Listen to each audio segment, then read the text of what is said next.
Hey, Richard Bryce here, Tennis Hacker. In this video, I want to help you with one of the most important aspects of your strokes, and it's an area that a lot of players struggle with, and that's spacing, being set up the right distance from the ball. Now, people can struggle with getting too close to the ball. That's why they feel like they're jammed on all their shots, and people can be too far away from the ball, so you can feel like you're reaching. In either case, it's really going to prevent you from using efficient biomechanics, and it's going to hold your progress back. Now, in terms of addressing the problem and improving your spacing so you're set up in the right position, there are basically three things that you might need to address. The first one is you might just need to focus on it within your practice. You might not have been paying attention, and because of that, you end up being set up in the wrong position. So just improving the quality of your practice, that might solve the problem. The second issue is potentially the footwork. You might not have appropriate footwork and movement patterns in order to set up the right distance from the ball on a variety of shots. So you might potentially need to work on your footwork to address this issue. But there's a third problem that doesn't really get talked about, and if you've got this third problem, it doesn't matter how much you practice your footwork, and it doesn't matter how much you focus on spacing during your practice sessions, stuff isn't going to improve, because the third problem is not having sufficient visual spatial awareness, not being able to accurately judge distance and depth enough to be able to set up the right distance. And in this sort of scenario, if someone's drop feeding you, so if you're working with a coach and they drop feed you the ball, you'll be able to get the spacing. If a coach is feeding the ball into the same spot over and over again, or you're using a ball machine in the same spot over and over again, then you'll probably be able to figure out the spacing because you can compensate for it. But if you struggle with visual spatial awareness, or it's not working at a sufficiently high level, when you start to play in points, when the situation gets unpredictable, or you're rallying with a partner who isn't quite as good and you don't know where the ball's going, that's where it's really going to start to fall down, because if you can't accurately judge distance and judge depth, it's going to be really tricky for your brain to compensate and get the accurate spacing every time.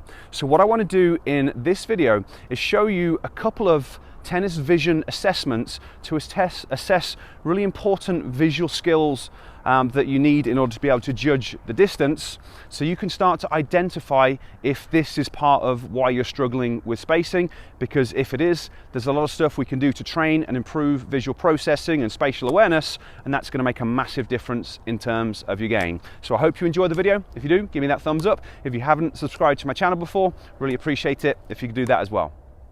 In the first assessment, we're looking at a couple of different things. We're assessing some eye movements, so whether your eyes can move inwards and outwards in coordination together. And we're also assessing a really important part of the brain for visual spatial awareness and your ability to judge distance and depth. The assessment itself is really simple. You're going to use a pen or a pencil. I'm going to be focusing my eyes on the tip of the pen or tip of the pencil. I'm going to hold it at arm's length. I'm going to bring the tip in slowly. I'm trying to take the tip in to the bridge of my nose. I'm trying to keep my eyes focused on the tip of the pen, and I should be able to bring it all the way into the bridge of my nose and then take it all the way out again. And when I do that, the target, the pen tip that I'm looking at, should stay as one, because the eyes move inwards together and the eyes move outwards together.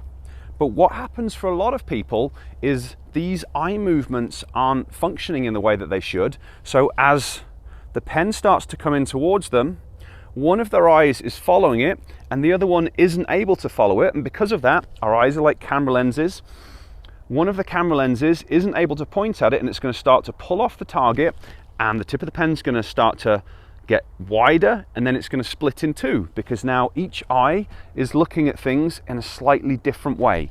Now, in order to do this, you're going to have to do it slowly. If you go too quickly, you might miss it. So you want to go nice and slowly, focusing on the tip, trying to identify the point at which the tip of the pen doubles. For you, it might be, it might be an inch away, it might be right out there, but your job is to see how close you can get that in to the bridge of your nose.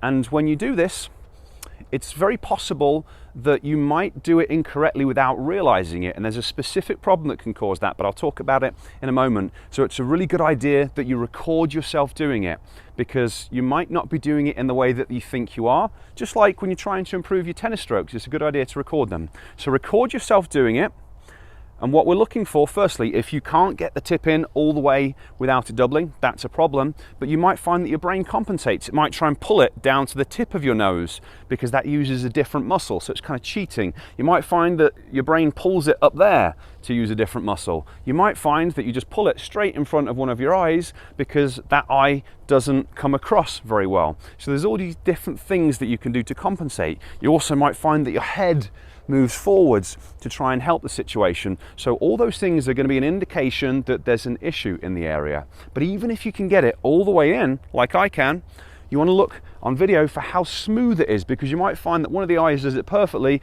and the other one is really struggling and it's a little bit slow. So that is the pencil push-up assessment for convergence. You can also monitor yourself on the way back. So once you've found your point, slowly take it away, and you should be able to keep the target as a single target on the way back, because people can have issues moving away as well. But any issues, they're going to be contributing to your issue, or contributing to your problem with spacing on court. For our second assessment, we're going to be assessing two different things.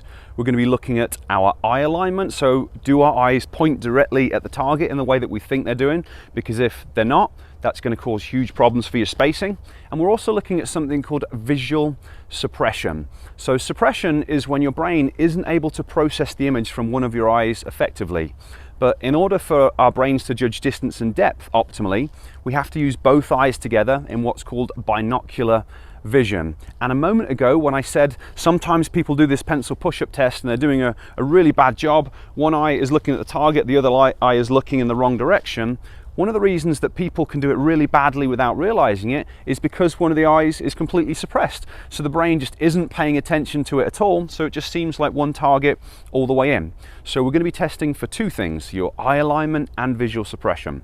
In order to do that, we're going to be using a fancy bit of kit, which is a string with some beads on. The name, if you want to buy one, is a Brock string. But you can make them just from a bit of string with some beads, or you can get a bit of string and just tie a knot in it and look at the knot. Or I've even done them with phone cables, people just kind of holding one end and then looking at the other end. But we do need something like this, and the way that we're going to set it up is I'm going to back away. I'm going to be looking at one of the beads. Now, when we test this kind of a bit more fully, we're going to test visual suppression at multiple different distances, because that's going to be really important. But here, I'm just going to do a demonstration with one bead at one distance so you know how it works. So I'm going to be looking at the yellow bead. And when I look at the yellow bead, I should see two strings going directly into the center of the yellow bead, and I should see two strings coming out of the yellow bead. And that's what I do see.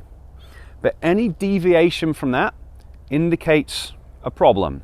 So what might happen when you look at the bead is the strings might cross before the bead, or they might cross after the bead.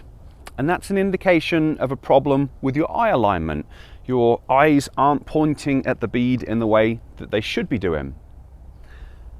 The other thing that might happen is when you look at the bead, one of the strings might not be there. So you might see one string really brightly because both of our eyes are pointing at the target. So I'm going to see a string coming from one eye, a string coming from the other eye.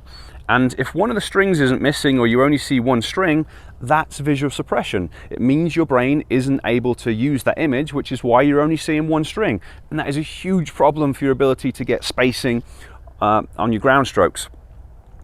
You might not have complete suppression where it's completely gone. You might have a variation where there's a little bit less. So maybe one of the strings is bright and one of the strings is faded. That's going to indicate a problem.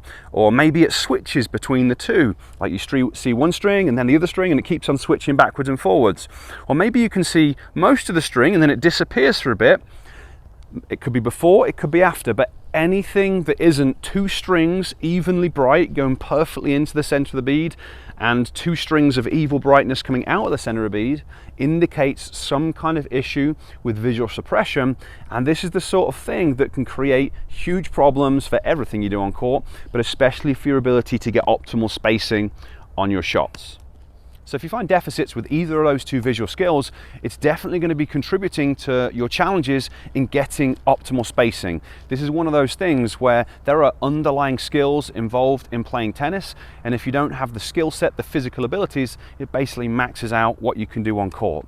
The good news though is that you can actually train and improve this kind of stuff. Now, one of the ways that you can try and address those problems is just to work on it over and over again. So the assessment turns into a training exercise.